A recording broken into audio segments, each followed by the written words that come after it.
Hey, it's Allie from Little Hill Homestead. Today I'm going to bring you one of our dinner recipes that we've been probably making for like 20 years. It's a comfort food for us. We have a nasty storm that is supposed to be coming in late tonight. We did some prep work to get ready for that today, and I just thought this is a good one for like a stick to your bones type of a meal when a storm or something, or it's cold outside or whatever. So first off, I wanted to say one of my subscribers sent me this little apron. Isn't that the cutest in the whole world? I love it. It's like super like prairie vibe going on. So thank you so much for sending that. I truly, truly appreciate it. But thank you. So our recipe today, I just started our rice cooker over here. I did 3 cups. We like short grain rice for this. We put rice in some of our soups that we do. Did I say this is a corn chowder? Did. We put this at the bottom of it or a little bit in the top of it. You can do it with chilies and different stuff, but we like that in our corn chowder. So I've got some of our ingredients already going over here. I like to do all the prep work. Then I like to turn around to the stove and have everything ready to go so I'm not running around the kitchen. So I thought I would bring you along. I'm gonna get an onion cut up. I had a piece of garlic. Where'd my garlic go? Well, I had a piece of garlic. I must have dropped it. Good job. Anyways, we'll just grab another one. I keep a bowl on our island that has garlic and onions and potatoes, and that's weird though. I don't know where it went. Anyways, it's real life here, people. So I have an onion. I'm just gonna get that diced up into little cubes. I usually do all the prep work for you guys, but today, and I might just stop and turn you guys around at some point, but I really wanted to, that's the skin. I wanted to show you our carrots. So we grow carrots anytime we can. And right now we have a bunch going in the garden that we started in like October, I want to say. And some people pull them and they put them, you know, in a closet or store them in the refrigerator or whatever. We find that storing them in the ground is the best thing. It's a root cellar. Basically, it just keeps them out there.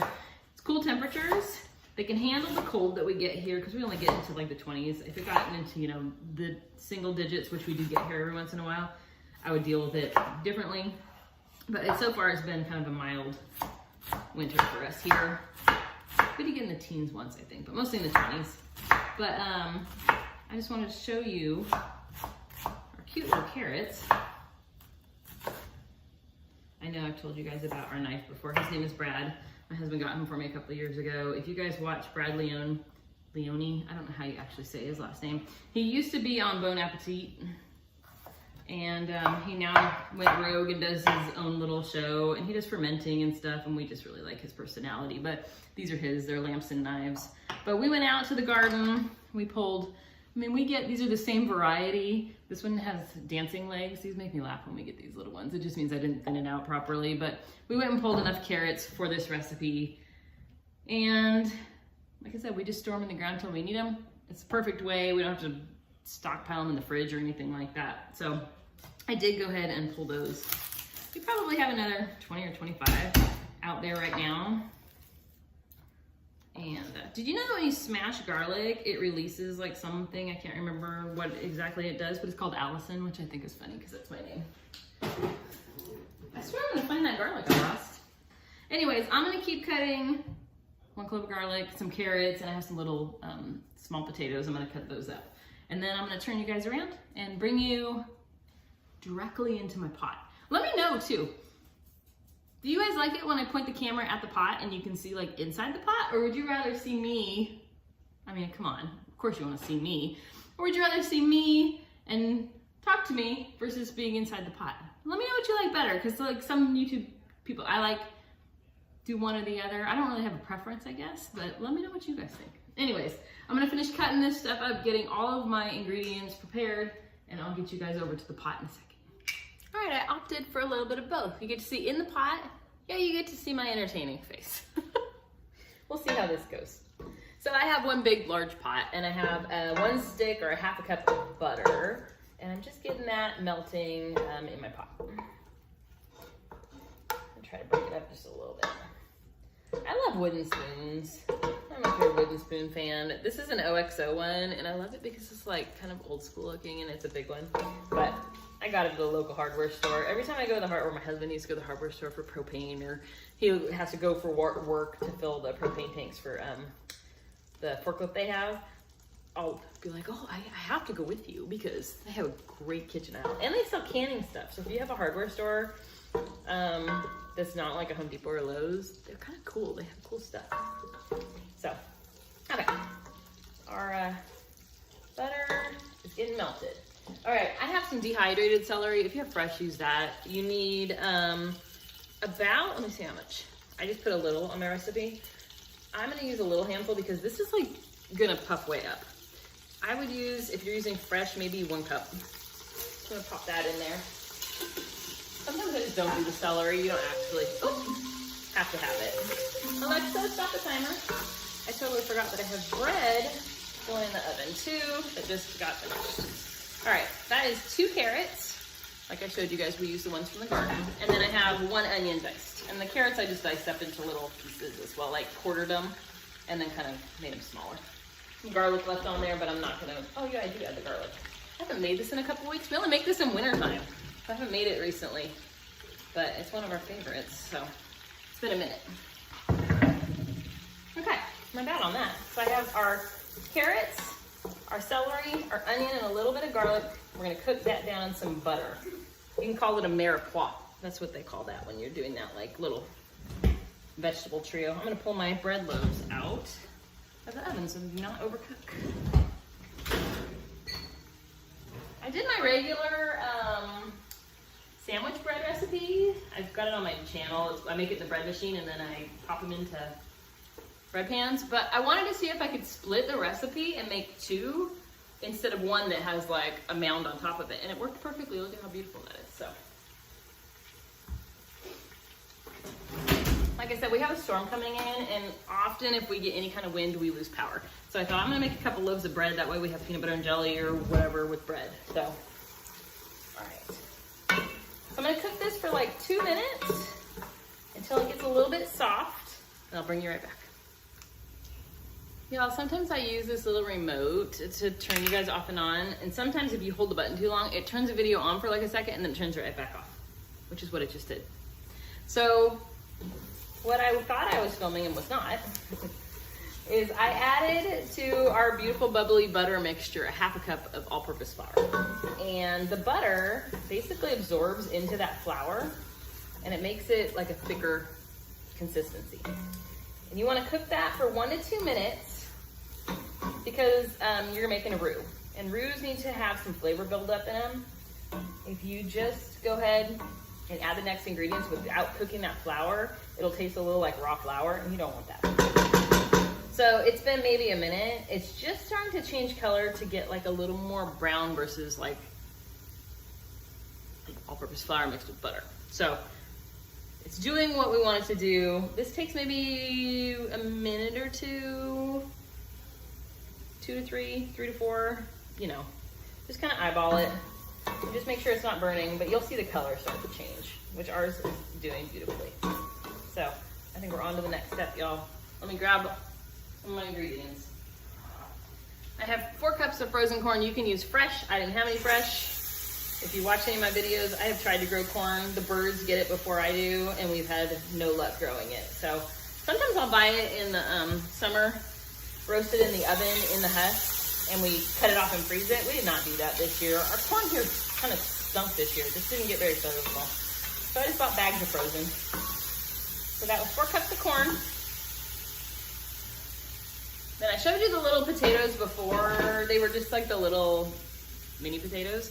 I got 10 of those, which is probably maybe 2 cups. And I just diced them up into nice bite-sized pieces. All right, you don't really need to stir this. I don't know why I do. It's fine. Next, I have, this is chicken stock. It looks like beef stock, but it is chicken stock, I promise. For some reason, our chicken stock got really dark this time. It doesn't taste different, it's just dark. So I'm gonna add 4 cups of that, and then I'm gonna go over to my Berkey and get 2 more cups of water to add to this. Actually, the Berkey is empty. Might get some filtered water, we'll see. Let me go get that, I'll be right back. Okay, I got 2 more cups of water. If you like a really thick chowder, don't put in the extra 2 cups of water. I tend to like my chowders just a little bit more thinned out. And especially because we add potatoes and stuff, I like it to just be a little thinner. So we have 6 cups, or you could do the 4 cups or the 6 cups, up to you. And that's getting added. I'm gonna turn my temperature back up to help bring that frozen corn back up.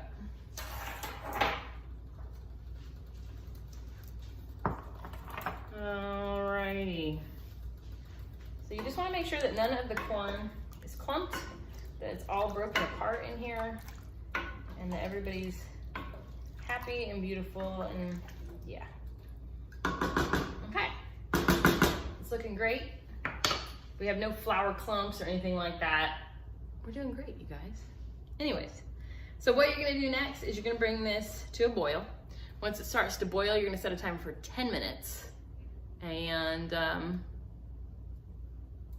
just let it boil. You want the potatoes fully cooked through. So I will poke them with the fork when the 10-minute mark hits, just to make sure we're good. And then I'll show you the next steps after that. Oh, do you want to sit here for 10 minutes, or do you want me to pause you? Instantly, my pot will be boiling and you'll be back. Ready, set, go. And we're back. It's been 10 minutes. It's thickened up. The flour gets in with the water and the stock, and it makes it like this nice thick chowder. You can test your potatoes. I just know mine are thin enough, and I've cooked this enough times that I know that they're done. But if you want to pull one out and just make sure that it doesn't have a crunch to it, by all means, go for it. So to this, now we're almost done actually. This is a quick one. 2 cups of half and half. That's what's gonna make it delicious and creamy. Go figure, cream. All right, and then our color completely changed. The next thing we need is nutmeg. I use whole nutmeg berries. They're like that. We have a little glass container and we've had it forever, and that's just what we choose to do. We use a little grater. This, my mom and I actually, on one of our family vacations when I was like little, she got this in Maine, and somehow it ended up at my house, and it still has the like string from the price tag on it from 40 years ago. So anyways, I use whole nutmeg. You can use 1/8 of a teaspoon as well, but you just kind of grate a little in there. If you're ever making Alfredo sauce, add a little nutmeg to it. It adds like an unexpected little pop that people aren't expecting to be in like cream sauce, and it just does something special. All right, the next thing we need is just a little bit of black pepper. I kind of just eyeball it. We like pepper in this house. We just cleaned up from Christmas, and I was able to pull out some of the stuff that I had put away for the, we had our house decorated for 7 weeks. So I was able to pull out some of the stuff that we love, like my bread box and my salt and pepper shakers. And I just kind of sprinkle a little salt on there. If you use like chicken bouillon cubes, don't add a whole lot of salt. Our chicken stock that we use has no salt in it, so that it can handle a little salt. Just a touch more salt. We're pretty careful with the salt that we consume in this house. My husband just is careful about it, so therefore I cook, but people can always add it when they're done. When they're serving themselves, not when they're done. That's it. All you're gonna do now is just cook that until it's all together. Excuse me, that was so rude. Luckily, I'm only, well, it's pepper that did it, y'all. But luckily, I'm usually just a 1 sneeze person. All right. That's it. Like I said, if you like it thicker, leave that extra water out. We like ours to be a little thinner. So this is how we like it. If you leave that water out, this is like a thick, good, hearty chowder. We like a little bit thinner, and we serve it over rice. So that's it, you guys. I'm gonna turn off the heat. I'm gonna serve up a bowl and show you the final product. All right, I moved you guys back over to the island. Let me show you. I put a little rice in my bowl, and then I put a little bit of our corn chowder on top of it. You can just eat this straight up as soup. I don't know. I think it's just we like to bulk it up with a bit of rice for the kids. They like it. So I personally love it as is. It's delicious. But a little bit of cayenne pepper on the top of it. Or we have like a chili sauce as well. It takes it to a whole other level. But I put a little of that on top of there. And I kind of just stir it in. And the rice gets all incorporated into it.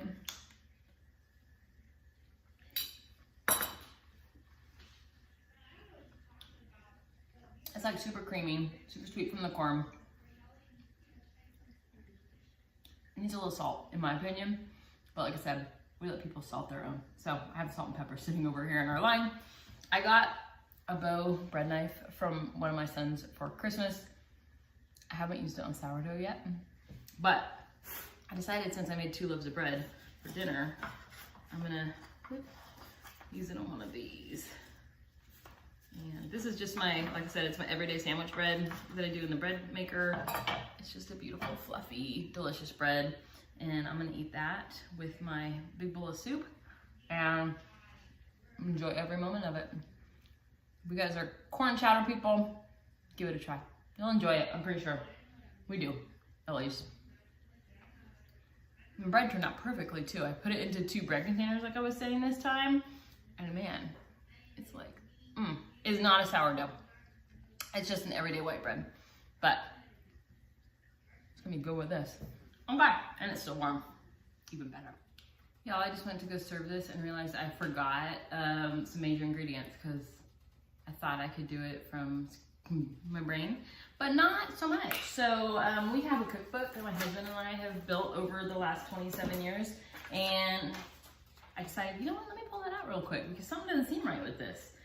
And I was right because I forgot the ham. If you want to make it vegetarian, you're totally set with the original recipe that I was showing you. We like ham in it, I forgot. So I have, we buy ham when it is like Easter or Christmas or something like that. We cube it up into small pieces and we freeze it in Ziploc baggies so that, and we do like whatever quantities we want. So this is 2 cups of ham. I'm gonna go ahead and dump it back in there while it's warm. Just to kind of cook it. It's already pre-cooked ham. So dumping that in there. So that was 2 cups of ham. And the other thing I totally forgot is I like to put a couple little teaspoons of sugar. It brings out the sweetness of the corn. So my original recipe that I'm supposed to be following, yeah, it's 1 tablespoon of sugar. Sometimes I do 2 if it's like not good sweet corn. Totally up to you how much you want to use.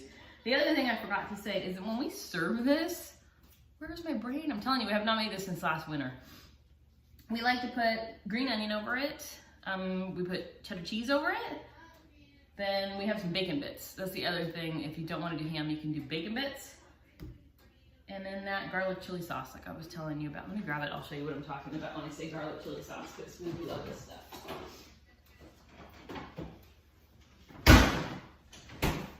It's this stuff.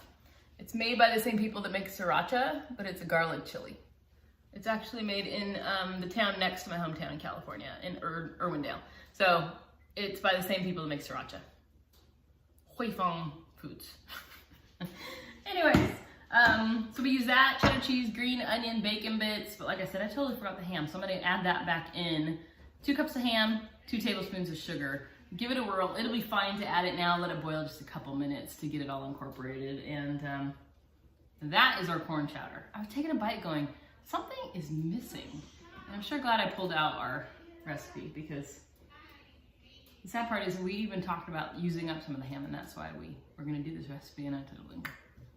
Anyways, I'll write the correct recipe in the description below with the correct information because my brain is, hey, we've all been there, right? We just don't post it on YouTube. Anyways, thanks for watching. I appreciate it.